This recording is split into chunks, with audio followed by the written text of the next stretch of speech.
got some going underground. Well, if the brass bands play up, start to pound going underground. Okay, so I want to welcome you all at the Dixie Cavern, on our Dixie Cavern field trip. As you could see that this cave is saved by the laws, so you cannot do anything. Most of all, what can you not do? Touch. You cannot touch the stone. Why? Because it will stop its growth. Yeah, it will stop the growth, and then you basically killing the cave. It's not a good idea. The other thing is that you cannot eat, you cannot drink. You don't have anything on you, do you? Okay. You know, what is the temperature going to be? 50. Yeah, it's always 55. That's why I didn't bring my jacket. And we're going to go up pretty much a lot. So it's going to be hard. So I'm going to count you, and then you can go ahead and turn right at the end. Okay, as I walk here, I've been here about, somebody asked me how many times have I been here. So it's 20 times 6, like about 8. 20 times 8 is what? 160 times. After like probably the 30th time, they gave me a key, and they said that we don't need to come with you anymore. So the first thing here is I want to show you is the bats. You guys know the bats? Anybody afraid of bats? No. Cool. You know, because some bats are not so good, but this is the brown bat, which is very common here in Virginia. What kind of animals bats are? Anybody? Mammals. Yeah, this is the cool thing. Can we hear them? Yeah, we can hear a clicking sound they make. We Yes. can hear the whole Now, if you accidentally wake a bat up when it's really, really cold, what's going to happen to him? They'll die. Why? The temperature change. Yeah, because if they are already hibernating, I don't know if this low cold was enough for them to hibernate. But when they are hibernating, if you wake them up and there are no, what do they eat? Insects. Insects. There are no insects. What's going to happen to them? They starve to death. Yeah, they die. So don't ever touch a bat. Don't ever pet a bat. It's very dangerous. So why are they so good for us? They keep the insects down. Exactly. So actually on Amazon you can buy those bat kit, and you can put them in your attic or somewhere, so they'll eat the mosquitoes around you. You know, how much mosquitoes do they eat a day? I don't know that number. You know, they eat like 3 times more than what their body weight is. It's amazing how much more they eat. Sometimes they have diseases like this Rabies. or that white mouse disease they had, which killed a lot of bats here in Virginia. Let's talk about the rocks. Remember, we just learned about the karst. What is karst exactly? Anybody? Limestone and Dolomite substrate. And what happens? It reacts to carbonic acid in water. The rainwater, and then as it comes down, it will dissolve the rocks. Okay, so this here is actually a dolomite, and it's called Albrook dolomite. It's about 440 million years old. Originally, these dolomites, what kind of environment did it form? About 400 million years ago. Remember carbonates? What environment did they form? Ocean. Like tropical environments, remember? Shallow water. Yes, shallow water. And when it formed, how did it form? Layers, but they were horizontal, remember? And if you look right there, are they horizontal right now? No. So what happened? You know, it was a long, long time ago. And since then, what happened? Maybe like deformation, like what you're talking about today in class. Yeah, exactly. Plate tectonics, remember? It went through an oceanic, continent, plate boundaries. So it got pushed up into a mountain. And that's how it's now on the surface and start dissolving. You can actually see right here, you can almost feel that it used to be an underground river. Can you feel it? Yeah, they're cool. So it was dissolved by rivers. And then, you know, when everything, the groundwater level and everything dropped, it became empty. And now if we come here, we're going to look at the formations. So come here and go to that way. Go that way. So right here. The first formation is, do you remember? The soda straw. See, they are right there. And what did I say? That they always have a hole in the middle, and the water comes down in the hole, and because of the high surface tension, it sticks up, so it precipitates the calcium carbonate. So every single one of them starts like this, but then the clay plugs them up because the water always brings clay also from the soil. And then it starts growing sideways, like right here. If you have cut it, you will have the little holes, which was the original soda straw. So how do we call this? Stalactite. It's easy to remember because it is tied to the ceiling. And when it drops down and it starts growing downstairs, I mean below, how do we call that? Stalagmite. And when they grow together? Column. Very good. And if it comes down on the side, we call that the flow stone. And then when it's hanging, that's the drapery. You see drapery, flow stone, soda straw, stalactite, stalagmite. Okay, so remember I told you when the groundwater level drops, this hole gonna be empty as it is right now. So what are you gonna start seeing? Because there is nothing holding it up, like when it was filled with water, you know, it was holding it up, but now nothing is holding it up, so you will start seeing what? Falls. Remember the cave collapses. So right here, this is a cave collapse, basically. So that opened up the so-called attic room. They call it the attic room. And from there, this rock fell down, and it got stuck right there. You see in the two sides. Mm-hmm. Now, how could we tell when did that happen? Seeing the erosion, perhaps? Like this rock got latched in, like when? How would you know? What would help you to tell if it happened just yesterday or a long time ago? And I'm shining the light on it. The drapery. You see the drapery? Like in a minute, we're gonna talk about how fast the formation is, but you see the formation will tell you when did this collapse happen. But should we be afraid today if it's gonna fall on us or something? Not really, but that's what the tour guide is doing. That say, I sent you all in there because that is a falling stone, so you are gonna be there and not me. You know, it's just a joke. And the other thing, if you touch the formation, you're gonna be one of these columns. You see, because anybody who touches formation gonna end up right there. So that's what they say. Okay, you can imagine that the water went through here, and if they had any rocks, they made potholes, and you see the potholes right here? We could say the negative pothole because it was swirling upwards. You see this here, right here? Normally there would be some bats right here too, but I don't see any. Now there is a really interesting thing right here. These formations, she used to call them the teeth. Don't they look like teeth? Oh, yeah. And right here, if I light through here, these draperies, you see that they are like colored. What color is it? It's like a tan, brownish. So what element makes that color? Remember, it's reddish. Yeah, iron. Iron. So they call these the cave bacons because sometimes they are really cool bacon looking when you shine the light through. So it's kind of cool. These are the teeth, false teeth. Okay, so what we're gonna do now, I think I told you all of it. It's right now not very active. See, there are no water. Normally it's wet, but we have had a lot of. How long ago was the last rain? It wasn't too long ago, but we had kind of not too rainy area. So we go up there, and you go to the left up there, and stop right there before you go up on the steps. Okay, go.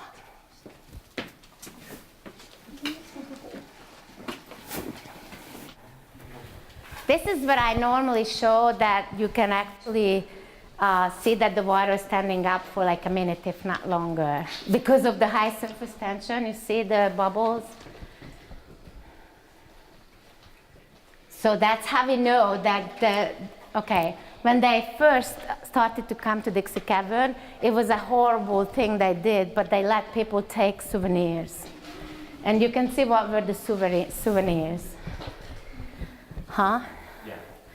They could take home stalactites, and I'm just telling you, don't ever, if you discover a wild cave, don't ever even think about it, because these rocks you can see at home gonna be really not very pretty.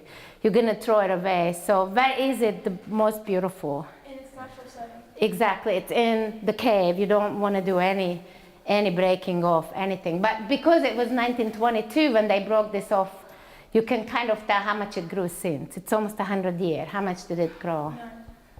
I mean, it grew like about an inch. So we can say that the cave formation grow an inch per 100 years. So that's a good, it gives us a good ability to calculate some of the formation, the age of the formations, you see what I mean? And originally, all these formations should be white because it's really calcium carbonate, like calcite, remember? And why is it looking so not very pretty? Because what happens?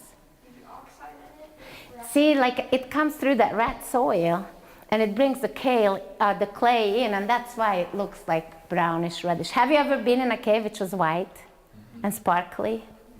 I have. It is amazing, but if you go to Luray Cavern, that's pretty nice. And actually, I just went to Slovenia to a cave which was, the inside part of it was completely white and sparkly, you know, the calcite crystals. But if it's close to the surface, it brings the soil in and it's not going to be that pretty, which is bad. But right there, you can see the original white. Now, where Gordon is standing, sometimes there is water, and kind of used to let people drop money in it. But mostly they put pennies, so what color did the water become? Red. From kind of, yeah, the copper makes it green. Have you guys ever been in Luray Cavern? They actually encourage you to put money in it. And it's beautiful green water, and every year they take it all out, and it's about $280,000 they take out every year.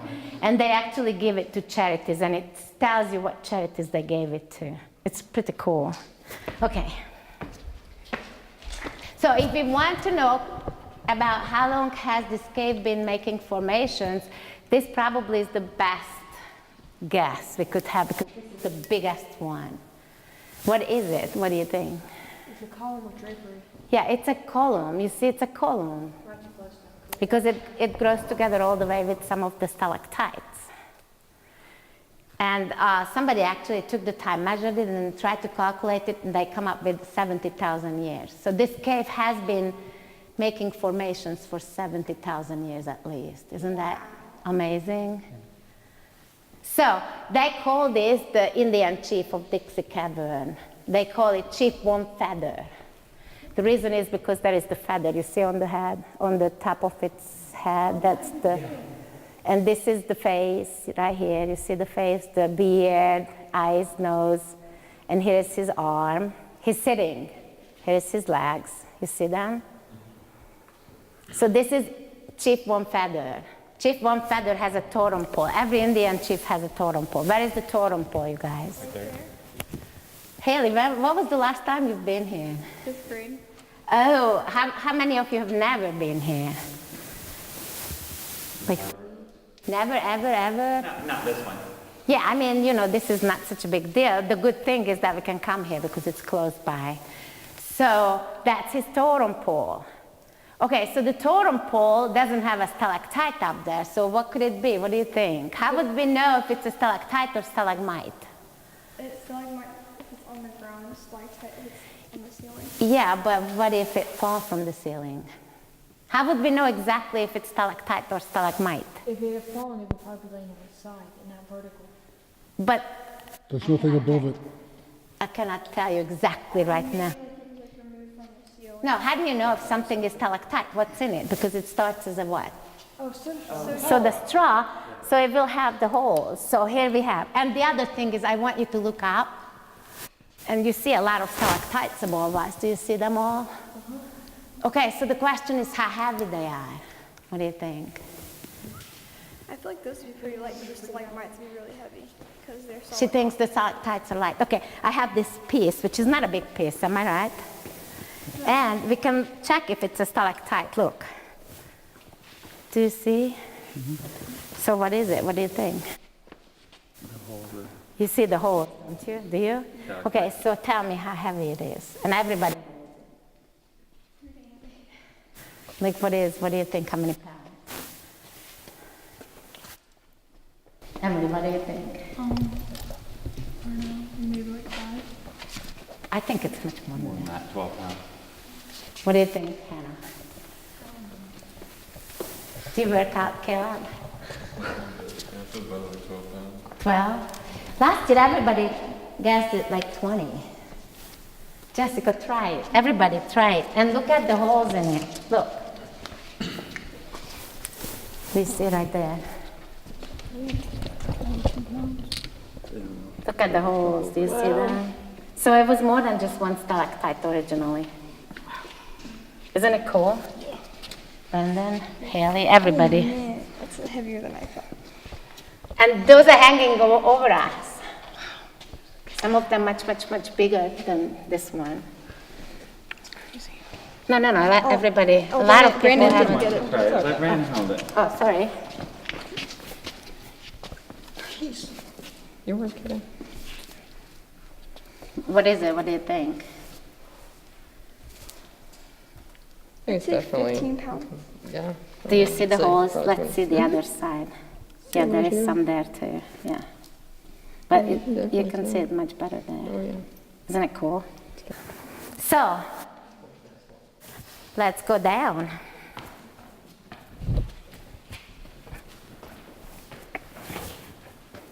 What do you think the entrance we came in, was that a natural entrance? Like when we came in first? Or was it artificial, man-made? You all see that it's, do you have any idea, and you can look around here, where is the natural entrance to the cave? Do you guys see it? Yeah. So that's how the bats and every other animals get in here. There are some salamanders down there usually. I mean, I've seen it before, and there are some cave critters, little ones, which can come in through there, or if they leave here, they don't really see anything.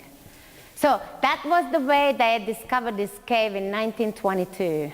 1922, about that time. And what happened, two farm boys were walking the mountain, and they had a dog with them. And guess what was the name of the dog? Exactly. So the dog said, "Woo!" and disappeared. So the boys, "Oh my God, my dog, my little Dixie." Sorry. My little Dixie. And then they tried to come in after Dixie. And look what they had to came in through. It's nothing but clay, because it's the hole, so all the soil and everything comes in. You can imagine how slippery. Do you want to go out that way? Sure. You would, wouldn't you? So that's how they came in. But they did get the dog. The dog didn't die. And they discovered, can you imagine to come in here? Isn't that amazing? You can imagine crawling through here. Have you ever done that kind of exercise? And so you can see that these little stalactites were scratching your back. That's why it's back scratcher room. So because they felt sorry for all the people who wanted to go through here, they dug it out. So you can touch this. What is this? Brandon, what is it? Clay. It's clay. How did this clay get here? Yeah, so the clay is coming with the water, and between see, we were in one level of the cave, and now we're going to the lower level. Usually the levels are closed away from each other by clay. So what you need to do, you got to dug. If you are I'm not able to say spelling. If you are a caver, I will just say that. You know, somebody who goes to spelunkologist. Spelunking, which I did like for 8 or 10 years of my life. This is what you do. You spend your life with digging in dirt. That's what you do. So you want to find caves which nobody have ever seen before. And actually there is another cave on the other side of the highway, and they call it the New Dixie. And the only way they can get into the New Dixie cave is with a sinkhole. It's a 30-meter sinkhole, so it's pretty steep. They have to rappel down. So there is 2 places here where they started to try to find New Dixie horizontally from this cave, because they are related. Every cave in Virginia are related. You know that it's the same karst system. So yeah, the other thing I normally tell, what is this green? Anybody knows? Moss. Yeah, how does it get here? And the light. But no, how does it get here? It blows in. We bring them in. Yeah, it blows We bring them in, Yeah. and then it's green. So what does it mean? What do they do? Photosynthesizing. Yeah, they are photosynthesizing. So that's why the caves are ugly green in a lot of the cases, because this doesn't belong here. No. And the speleology group normally cleans it every year, but I can tell they haven't done it for a while. But like the Natural Bridge Cavern closes down in November and will not open until March. Why? They're cleaning it? Cleaning it. Not only it dies, if you don't turn the light off, Yeah. they cannot photosynthesize, so Right. it cleans by itself. Yeah. Now, to the left, there is the magic mirror. So I will look at the fairyland and I'll wait you at the magic mirror.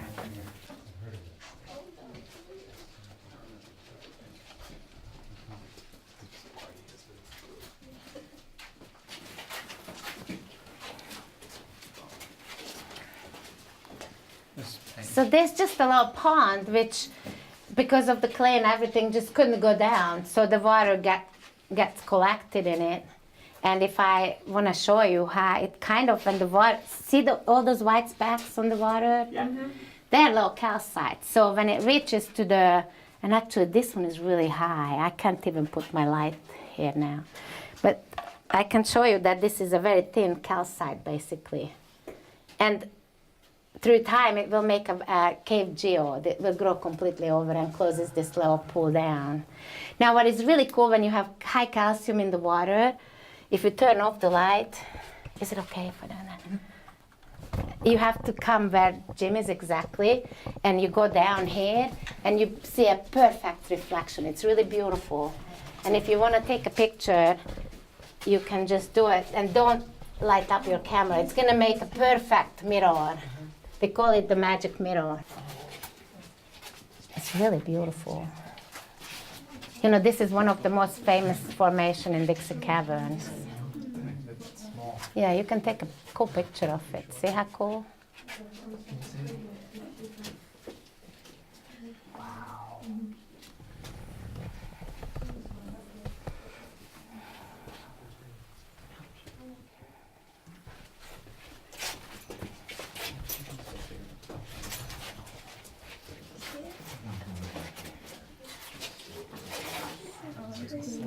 If you're done, we're gonna meet right there.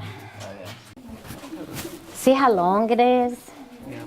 Is that where they're trying to find the new Dixie? What do you think the wedding bell is?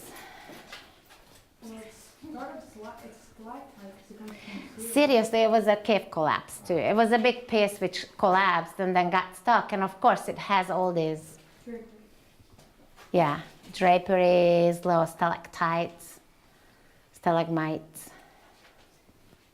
Probably some little column.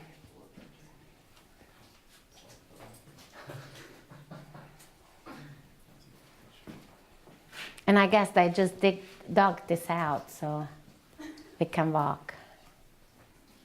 This is one of the most famous formations they got here. So when you get married underneath of this wedding bell, they say it's a high pressure wedding because it weighs about 80 tons, they say. And then there is this thing that if you walk under and you get dropped on, like water from the stalactites and the drapery, then you're gonna have, no, wait.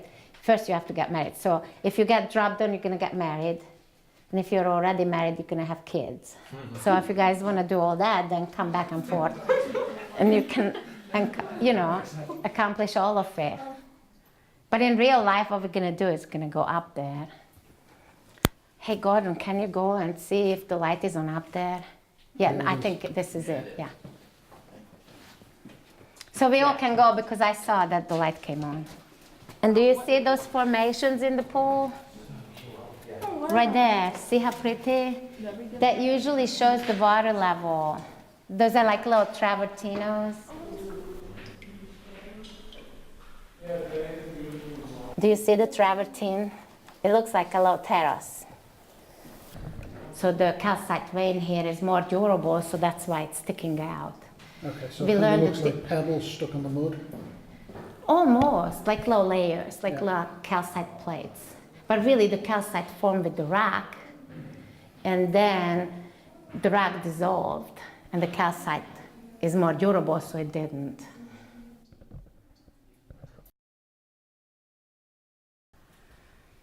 Can you? Like if you look at the formations, look, this one is like straight up and down, am I right? This one is kind of not. Angled, some are Yeah, straight. so you can see that even after the formation, some of them were moving. Now this one doesn't have any formation, you see that? What does that tell you?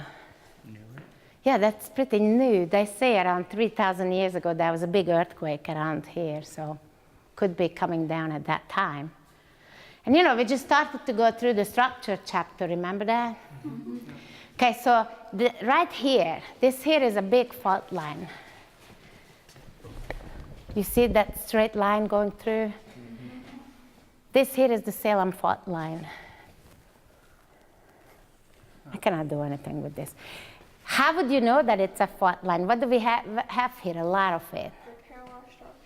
The parallel structure. And we have a lot of formations. You see a lot of stalactites. This is a strike-slip fault, which we will just learn in the next lecture. When it's a strike-slip fault, you have the shear stress, you know, when it goes next to each other. And if you look at this fault line, it actually shows you the state of Virginia. Follow the light. Hey, God. Do you see the state of Virginia right here?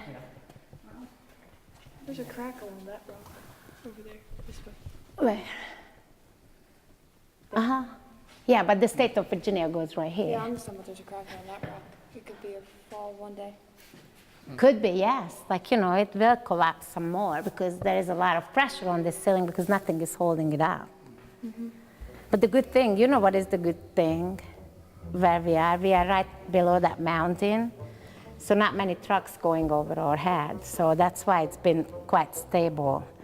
Like if you go on 81, you know, this cave is under 81 too. Because the new Dixie is on the other side of it.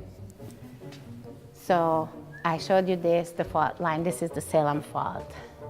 Actually, it's a reverse fault. I said it wrong. It's a reverse fault. And we're going to learn about it, like as I said, next lecture. I showed you they call these the golden cascades because they look like cascades, don't they? Mm-hmm. And they named a couple of formations, like this one here is the sword. You see that big one? And you know that that small was about 20 pounds, so how much could a big one like this weigh?